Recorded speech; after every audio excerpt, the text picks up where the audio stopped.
What's up? Kristen Stereotype here, and sorry for being really low. It's like really late, like almost midnight, but I was like flashbacking to childhood memories about like really old cartoons I used to watch, and I was starting to get teary-eyed, and I'm thinking, okay, why can this make me sad and teary-eyed, but when I think about the story of the cross, I'm kind of used to it. And I came to a conclusion that the cross isn't meant to make us feel guilty, but either or, we should always keep it close to our hearts. And Ellen G. White, a Christian writer, y'all should check her out. She even talked about how Christians should consider what Christ did for us on the cross for at least an hour a day. And it's not an hour, but I have decided to start doing this thing where I will try and read the death and resurrection of Christ right before I go to bed. And I kind of want to share that with you guys. And I just got finished reading it. And it's just interesting. It's interesting rereading it. I'm going to try and start rereading it every night before I go to sleep. And I'm going to share with you certain things that I look horrible. I want to share with you certain things that stuck with me. That I think first thing that comes to mind is I think just I'm gonna try to start from the beginning, and that's when they're sitting down, they're having the feast of the Passover, and they're just and I liked when Jesus said the devil has for you, Peter, but I'm praying for you. Something about that. The, Jesus praying for someone specifically. It's just an interesting thought to me. It's really nice to think of Jesus just saying, no, I want this specific disciple, because because he does that to us. He's praying for us. He's praying for Peter, and Peter said, "I'll never deny you," and then Christ replies, "You'll deny me 3 times." And and that was always one of the saddest moments in that whole story is when that happens. And they go to the Garden of Gethsemane. Guess they go to the garden, and just the agony he was in, to the point where he was sweating blood. That's how much it's that's the weight of the situation. That's the weight that it was just it terrified him so much bad that he started sweating blood. And then he comes down and they were asleep. He says, "Could you not wait up for me 1 hour?" And then Judas comes and betrays him with the kiss. And whatever he says, you guys came to me with spears as if, I'm this violent guy, as if I'm a thief or something, and you never act this way when in public. And he said, like, you gain your power at nighttime. They're like thieves. They only attack at night. They know they're not honorable. They don't attack during the day. And he pointed that out to them. Like, what you're doing is shady and sly and wrong. And I thought that was interesting how he even when he's being captured, he's always dissing the Pharisees. And we we get to Pilate, and I always find the story of Pilate interesting. Personally, I don't know why I find it interesting, because Pilate, he's just like, they say Jesus is doing all these things, and he's just like, I don't see what you guys are talking about. And to them, this is kind of this annoying problem. So he just gives him to Herod, which Pilate can't be all that good of a guy. He did make friends with Herod, but he gives him to Herod, and Herod was actually looking forward to seeing Jesus, not because he wanted to see him in life be saved, but because he wanted to see a miracle. He wanted to see Jesus do a trick. And Jesus isn't about doing tricks with people.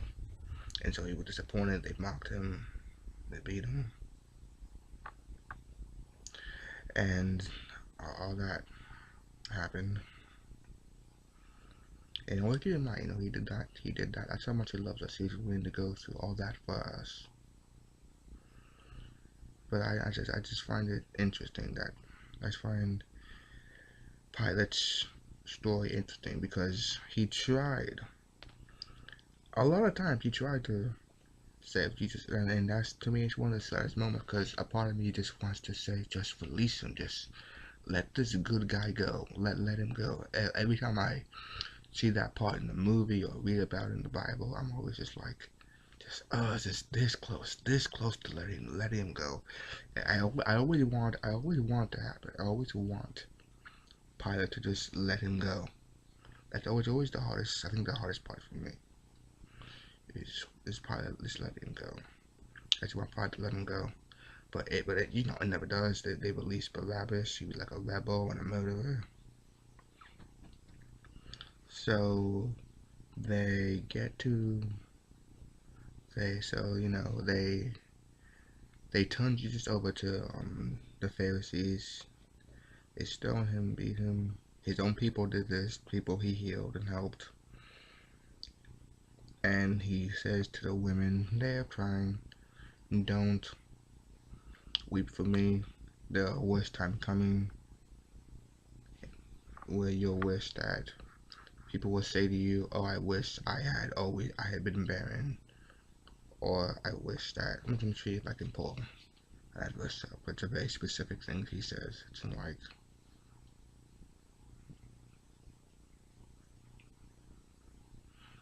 hold up. I'm looking on the U-Version app. I hope people can understand me because I'm not doing this again.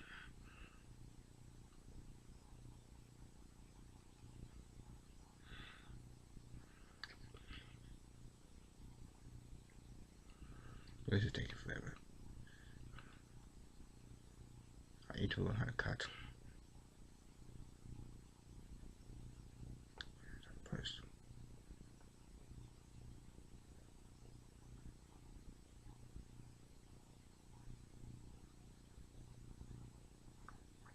Okay.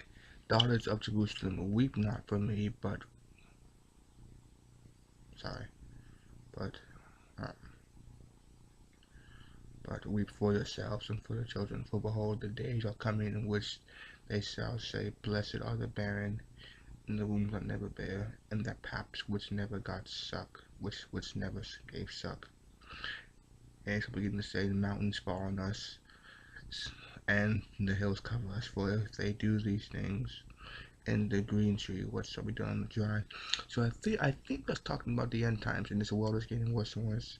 It's getting to a point where you're not gonna want to have kids in this horrible world. It's sad. It's a sad thought, but it's a reality. And it's getting to a point where it's saying, people do such horrible things in the daylight. What are they gonna do at night that they want to keep secret?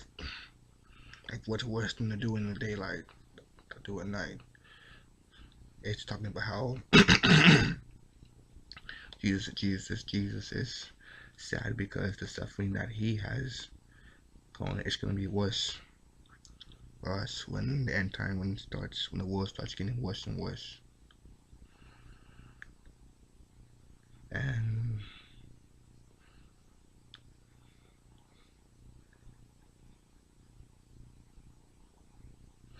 And you have the thieves on the cross. One mocks him, and the other says, I want him to be remembered. And Jesus says, you'll be with me in paradise. You'll be with me when I return to resurrect.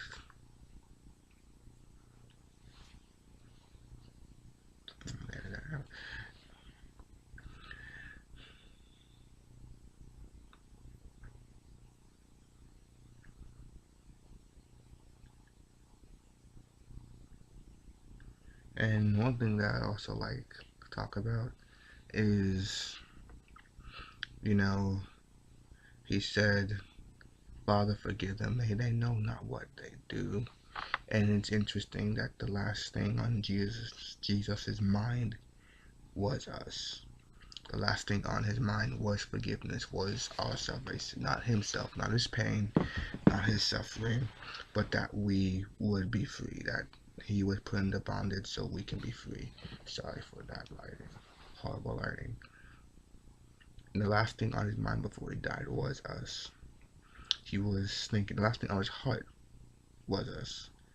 And that's why he died, so we can be free, so we can feel loved. And so he says, it is finished. The veil tears. A man, what was his name? I think it was Joshua.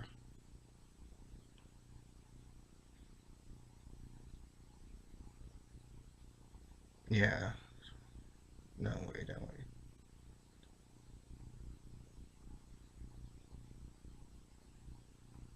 Joseph, a counselor. He wanted Jesus' body to prepare and they rest on the Sabbath day according to the commandment. And the Marys come to give properness to his body, the stone is rolled away, and they go back and tell the disciples, and the disciples think they're just making stuff up. The stress is gone, them, they're just seeing things, and I think it's Peter. He has to go see for himself, and yeah, Mary Magdalene, Joanna, and Mary, the mother of James. Yeah, Peter ran, and stopping, he beheld the linen cloths and laid by themselves and departed, wondering what had happened. Yeah, and this story I really like right here. So Peter and someone else to go into a village called Emmaus. Is something about Jesus going to them in secret because he hid in their eyes. He hid himself from them, like they wouldn't recognize him. Like it wouldn't, I guess it wouldn't register in their brains that it was him, which is kind of cool. Was I can do that? Be like, you don't know who I am. And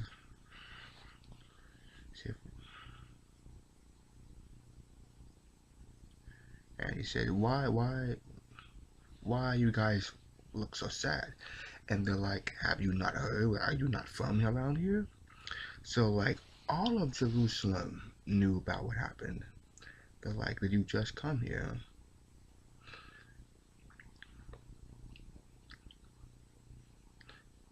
And did you not know what happened? He goes like, what happened? And they talk about how Jesus died and how that's why they're sad because he's dead.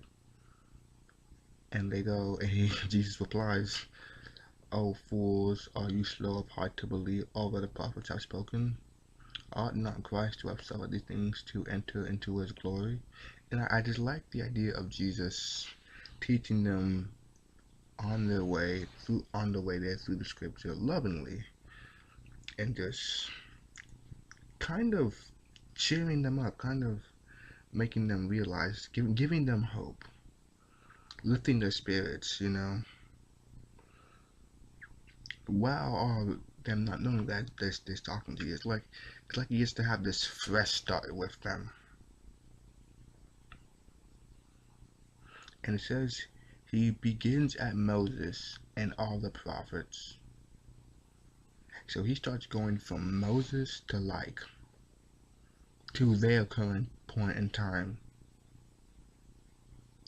All that stuff points to them. So the Old Testament and New Testament are the same. They're very relevant. The Old Testament is still very relevant.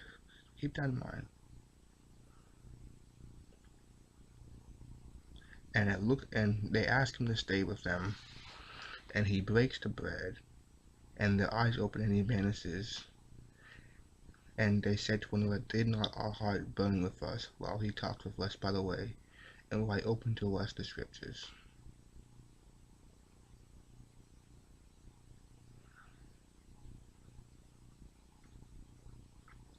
And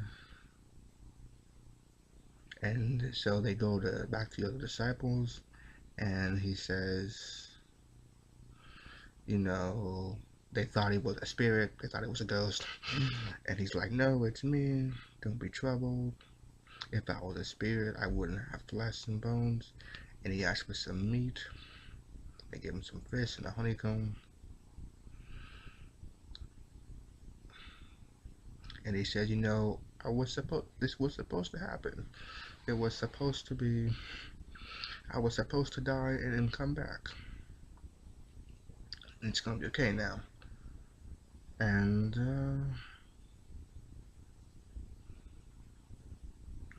you know, he leads them to Bethany, and you know, he blesses them, and he gets taken up. And yeah, I'm gonna start doing this thing every night, and I guess I want to share it with you guys.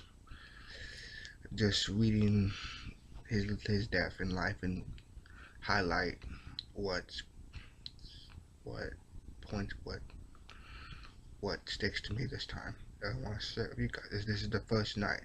I want to share it with you guys. Stuff I'm sharing the first night with you guys. And if I miss something, I'll probably point it out the next night. You know. So, and you guys should do it too. And tell me what happens if you guys start reading his life and death every night. Post your prayer request down below. Like, comment, subscribe if you want to. Share, please. And remember, you are love.